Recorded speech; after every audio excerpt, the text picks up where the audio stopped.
mendekati Pilpres ini kan orang pada berebut sekarang. Yang paling seru diperebutkan adalah Gibran.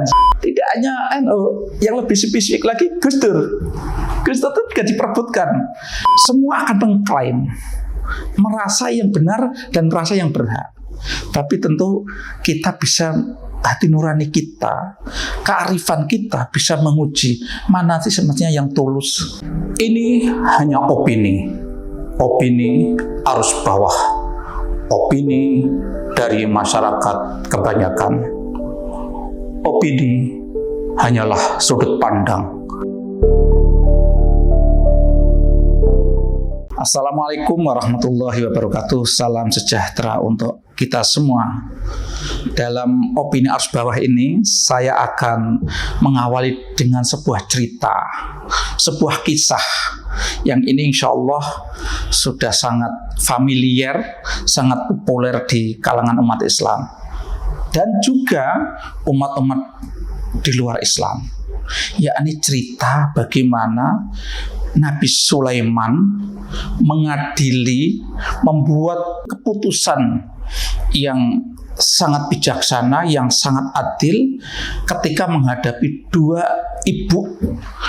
emak-emak yang berebut seorang bayi. Jadi konon ceritanya begini. Ada dua emak-emak tadi yang punya anak bayi. Mereka pergi ke ladang. Nah, ketika mereka ingin bekerja, itu mereka meletakkan bayinya tadi. Nah, ketika mereka sibuk bekerja, ada datang serigala yang akhirnya mengambil atau memangsa salah satu dari bayi itu. Akhirnya dua ibu tadi atau dua emak-emak tadi itu berebut satu bayi yang masih tersisa. Karena ada dua, yang satu di mangsa serigala, yang satu ini diperebutkan. Dua ibu ini selisih usianya lumayan lah, yang satu agak muda, yang satu agak tua. Karena mereka berebut dan tidak ada yang mau ngalah, akhirnya mereka meminta pengadilan kepada raja. Jadi kalau zaman dulu itu ketika ada sesuatu itu, jadi kan belum ada eksekutif, yudikatif kan belum ada. Zaman dulu itu minta keadilan, minta diadili itu oleh raja. Mereka datanglah ke raja yang saat itu adalah Nabi Daud alaihissalam. Ya. Pada waktu itu mereka tentu dimintai keterangan, ya, dimintai keterangan. Ibu yang tua, yang usianya lebih tua, yang lebih senior ini menceritakan secara detail tentang bagaimana peristiwanya, dan dia sambil berurai air mata itu meyakinkan betul bahwa putranya ini yang ada tadi, putra yang anak bayi yang masih hidup tadi itu adalah anaknya. Tentu yang ibu yang muda juga tidak kalah menceritakan. Tapi pada waktu itu Nabi Daud itu sempat berpikir. Di samping ceritanya sangat meyakinkan, Nabi Daud berpikir bahwa ibu yang tua ini kelihatannya perlu saya menangkan. Karena apa? Dia sudah tua, sehingga kemungkinan punya anak lagi itu tidak ada, atau kecil kemungkinannya.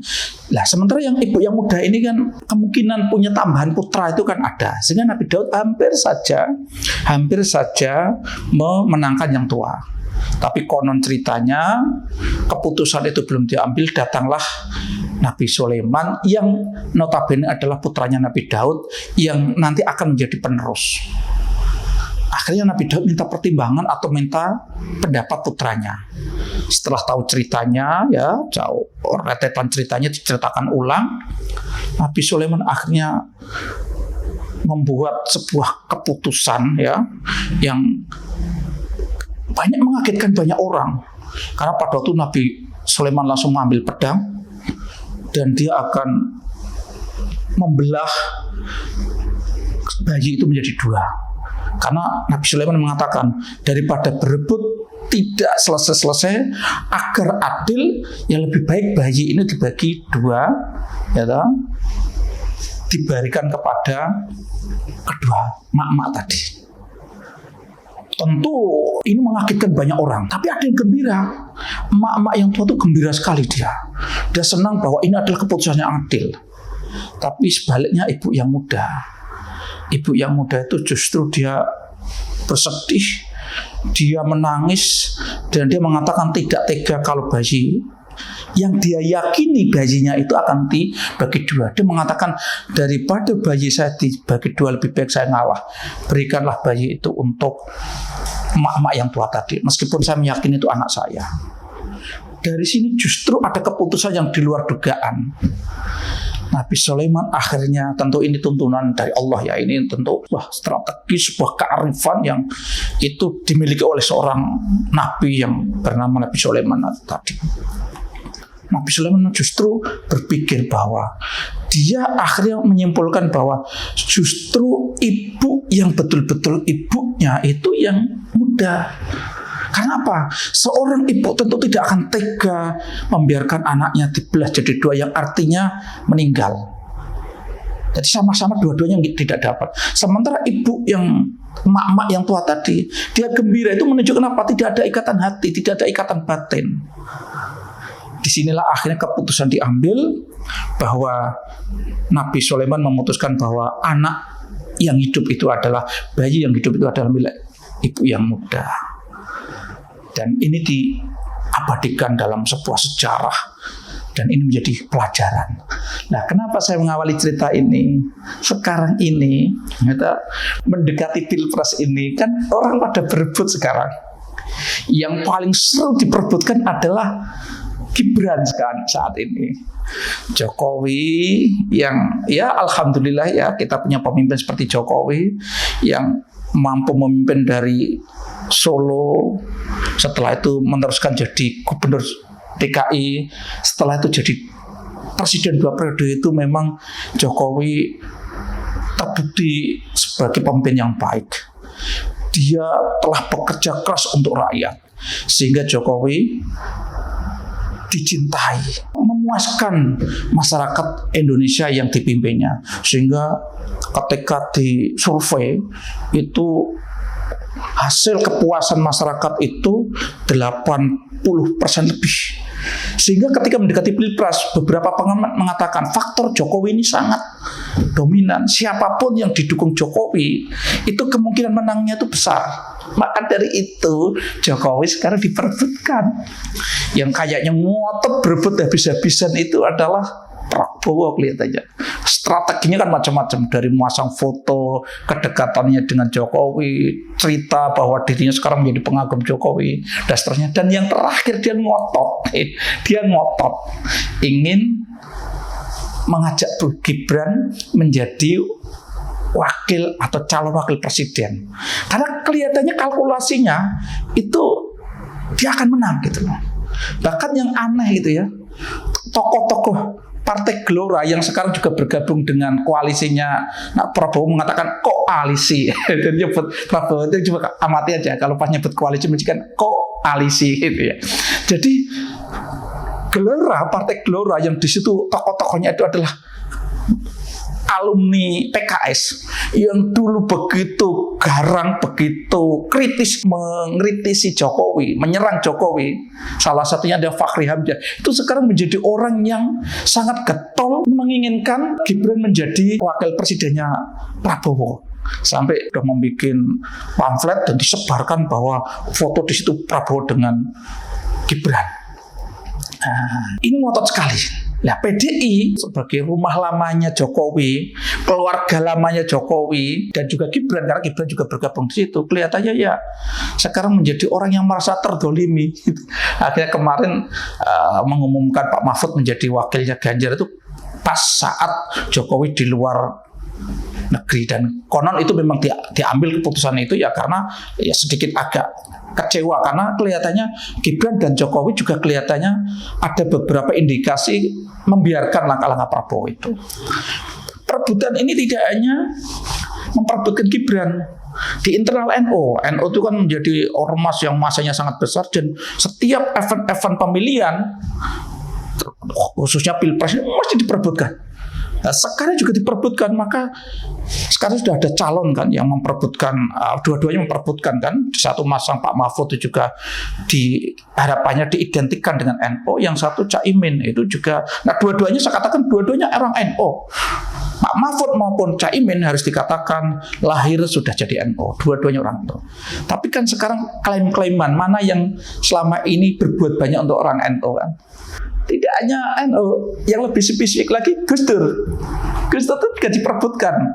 Pak Mahfud tentu orang tahu betul bagaimana ceritanya Pak Mahfud itu menjadi orang tokoh nasional, itu juga Gus Dur yang mengangkat.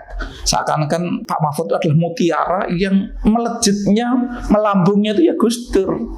Dan memang selama ini Pak Mahfud juga dekat dengan keluarga Gus Dur. Caimin ya ponakannya Gus Dur, saudara Gus Dur. Dulu mendirikan PKB juga memang Caimin membantu Gus Dur mendirikan PKB. Ya, intinya gini.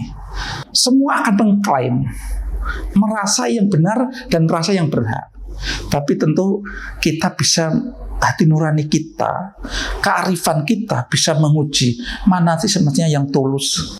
Maka cerita Nabi Sulaiman tadi itu bisa jadikan ukuran. Jadi Nabi Sulaiman dengan, ya tentu itu bimbingan dari Allah ya. Beliau dengan jelinya bisa menguji, ya toh, menguji mana yang sejati, ibu yang sejati yang mana, dengan cara tadi. Ya agak agak mendebarkan ya. Langkah ini tentu agak kontroversi gitu ya, agak mendebarkan. Anak akan dibelah jadi dua. Ibu yang sejati tentu tidak merelakan, dan disitulah justru Nabi Sulaiman bisa mengambil keputusan bahwa ibu yang sesungguhnya ini. Nah sekarang begitu, kita bisa melihat orang-orang yang berebut itu. Apakah berebut itu hanya ingin berebut dan ingin dapat keuntungan? Apa memang dia merasa bagian dari yang memang punya hak gitu kan? Jadi kita bisa menilai seperti itu. Saya tidak akan mengarahkan Anda menilai bagaimana, tapi saya ingin bagaimana, ayo kita bareng-bareng mengambil pelajaran dari cerita Nabi Sulaiman tadi. Kita mencoba menilai orang-orang yang sekarang sedang berebut tadi. Yang paling seru adalah sedang berebut Gibran gitu kan. Ini terus terang ujian betul bagi Gibran dan bagi Jokowi. Yang jelas beberapa orang yang selama ini dekat, selama ini menyayangi, teman sejatinya Jokowi, itu sudah mengingatkan ya. Karena memang ada indikasi ya toh, Gibran untuk bisa memenuhi syarat jadian itu kan ada beberapa indikasi rekayasa ya toh. Banyak yang merasakan seperti itu, sehingga jadi adanya keputusan MK yang akhirnya memberikan jalan mulus itu kan, beberapa orang kan hati nuraninya merasa terusik bahwa ada sesuatu yang nggak beres untuk sebuah tujuan dengan cara sampai seperti itu. Nah, jadi beberapa orang mengirim surat seperti Butet ya, itu memperingatkan pada Jokowi agar hati-hati dengan sekarang ini kan. Memang hari-hari ini kan Jokowi harus mengambil keputusan apakah mengizinkan anaknya Gibran itu nanti mengabulkan atau menerima pinangan dari kelompoknya Prabowo untuk menjadi wakilnya gitu kan.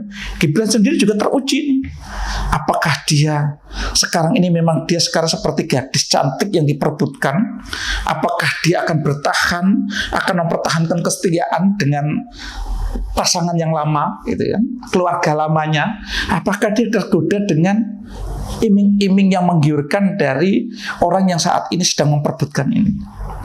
Ini ujian betul. Gunawan Muhammad yang dulu sangat mendukung Jokowi juga memperingatkan.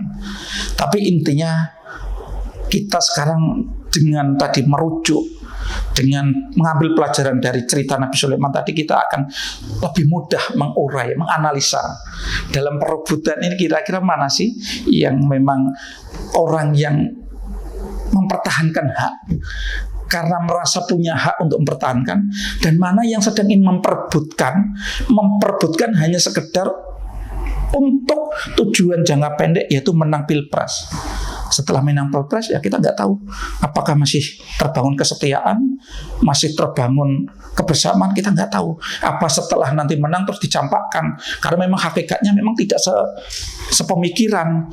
Pada hakikatnya memang bukan orang yang Secara kultur, secara berpikir itu sama, karena memang bukan keluarga yang asli, tapi keluarga dadaan.